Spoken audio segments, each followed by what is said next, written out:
நமது முழக்கம் மூலம் பாஜகவை செயல்பட வைப்போம் என்று முதலமைச்சர் மு.க.ஸ்டாலின் தெரிவித்திருக்கிறார். திமுக எம்பிக்களுக்கு முதலமைச்சர் மு.க.ஸ்டாலின் அறிவுறுத்தலை வழங்கியிருக்கிறார். சென்னையில் நடைபெற்ற திமுக எம்பிக்கள் கூட்டத்தில் முதலமைச்சர் மு.க.ஸ்டாலின் இந்த அறிவுறுத்தலை வழங்கியிருக்கிறார். பலவீனமான பாஜக அரசை நம்முடைய முழக்கங்களின் மூலமாக செயல்பட வைக்க வேண்டிய கடமை உங்கள் அனைவருக்கும் உள்ளது என்று தெரிவித்திருக்கிறார். ஏராளமான வாக்குறுதிகளை மக்கள் மன்றத்தில் வைத்தோம், அவை அனைத்தையும் நாடாளுமன்றத்தில் எடுத்து வைத்து செயல்பட வைக்க வேண்டும் என்றும் அவர் கூறியிருக்கிறார். நமது முழக்கம் மூலம் பாஜகவை செயல்பட வைப்போம் என திமுக எம்பிக்களுக்கு முதலமைச்சர் மு.க.ஸ்டாலின் அறிவுறுத்தியிருக்கிறார். சென்னையில் நடைபெற்ற திமுக எம்பிக்கள் கூட்டத்தில் இந்த அறிவுறுத்தல்களை வழங்கியிருக்கிறார் முதலமைச்சர் மு.க.ஸ்டாலின்.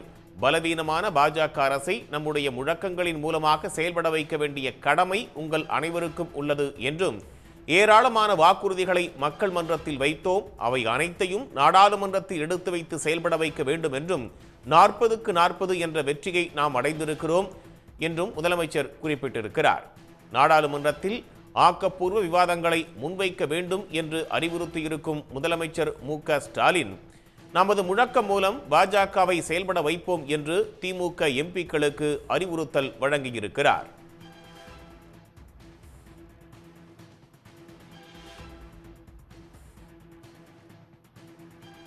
பலவீனமான பாஜக அரசை நம்முடைய முழக்கங்கள் மூலமாக செயல்பட வைக்க வேண்டிய கடமை உங்கள் அனைவருக்கும் உள்ளது என்றும், தேர்தல் களத்தில் ஏராளமான வாக்குறுதிகளை மக்கள் மன்றத்தில் முன்வைத்தோம், அவை அனைத்தையும் நாடாளுமன்றத்தில் செயல்படுத்திட நமது முழக்கம் முன்னிருக்க வேண்டும் என்றும் அவர் கூறியிருக்கிறார். நாடாளுமன்றத்தில் ஆக்கப்பூர்வமான விவாதங்களை அனைவரும் முன்வைக்க வேண்டும் என்று கூறியிருக்கும் முதலமைச்சர், ஒரு சில மாநிலங்களில் தேர்தல் முடிவுகள் லேசாக மாறியிருந்தால் ஒன்றியத்தில் இந்தியா கூட்டணி ஆட்சி அமைந்திருக்கும் என்றும் குறிப்பிட்டிருக்கிறார். மிகப்பெரிய பெரும்பான்மையை மட்டுமல்ல, ஆட்சி அமைக்க தேவையான அளவுக்கு செல்வாக்கை கூட பாஜக அடையவில்லை என்றும் குறிப்பிட்டுள்ளார். உங்களை எல்லாம் பார்க்கும்போது எனக்கு மிக மிக மகிழ்ச்சியாக இருக்கு. நான் ரொம்பவே மகிழ்ச்சியாக இருக்கேன். இன்னும் சொன்னால், திராவிட முன்னேற்ற கழகத்தினுடைய தலைவர் என்ற முறையில் இன்னும் எனக்கு பெருமையாக இருக்கு. 40க்கு 40ன்னு சொல்லி பரப்புற பயணத்தை தொடங்கினோம்.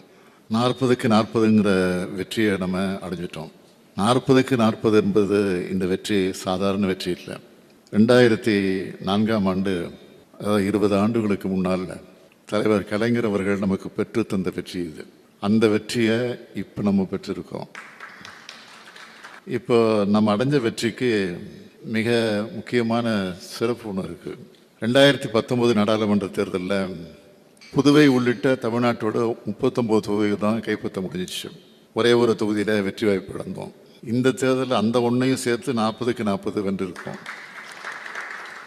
2வது தேர்தலில் முழுமையான வெற்றியை பெறுவது என்பது சாதாரணமானது இல்லை, சாதனை, மிகப்பெரிய சாதனை. இது வரலாற்று சிறப்புமிக்க சாதனையாக அமைந்திருக்கிறது.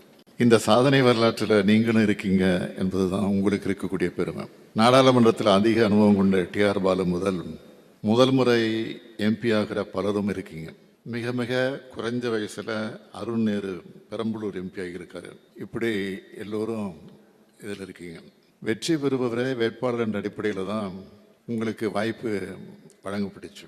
உங்களுக்கு இத்தகைய பெரிய வாய்ப்பை கொடுத்த கழகத்துக்கும் உங்களுக்கு வாக்களித்த தமிழ்நாட்டு மக்களுக்கும் மிக மிக உண்மையாக நீங்கள் இருக்கணும். இதுதான் கழகத் தலைவர்ங்கிற முறையில் நான் வைக்கிற என்னுடைய பணிவான வேண்டுகோள். உங்களுக்கு அதிகம் சொல்ல தேவையில்லை. திராவிட முன்னேற்ற கழகம் என்ற கொள்கை குடும்பத்திலிருந்து தேர்ந்தெடுக்கப்பட்டு டெல்லி செல்கிற நீங்கள் என் பேரையும் கழகத்தோட பேரையும் காப்பாற்றணும்.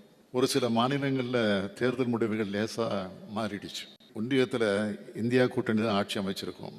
அந்த மாறி இருந்தால் அது மாறி போச்சு. அதே நேரத்தில் மிகப்பெரிய பெரும்பான்மை மட்டுமல்ல, ஆட்சி அமைக்க தேவையான அளவுக்கு செல்வாக்கை கூட பாஜகவால் அடைய முடியல. 370 தொகுதியில் வெற்றி பெறுவோம், 400 தொகுதியில் வெற்றி பெறுவோம்னு சொல்லி கடைசியில் 240க்கு இறங்கிடுச்சு பாஜக.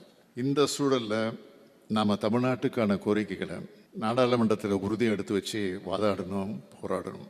ஏராளமான வாக்குறுதிகளை நாம் மக்கள் மன்றத்தில் வச்சுருக்கோம். அவை எல்லாத்தையும் நாடாளுமன்றத்தை முன் வச்சு செயல்பட வைக்கணும். பலவீனமான பாஜக அரசை நம்மோட முழக்கங்கள் மூலமாக செயல்பட வைக்க வேண்டிய கடமை உங்கள் எல்லோருக்கும் இருக்குது. நம்ம கழக தேர்தல் அறிக்கையை படியுங்க. கழகத்தின் கடந்த கால நிலைப்பாடுகளை உணர்ந்து தெரிந்து பார்லிமெண்ட்டில் பேசுங்க. நாடாளுமன்ற விவாதங்கள் எடுத்து படிங்க. நாடாளுமன்றத்துக்கு தவறாமல் போகணும். முழுமையாக இருந்து எல்லோருடைய பேச்சையும் கேட்கணும். கடந்த முறை எதிர்க்கட்சி வரிசையில் கூட்டம் குறைவாக இருந்துச்சு. ஆனால் இந்த முறை 234 உறுப்பினர்கள் இருக்க போகிறீங்க.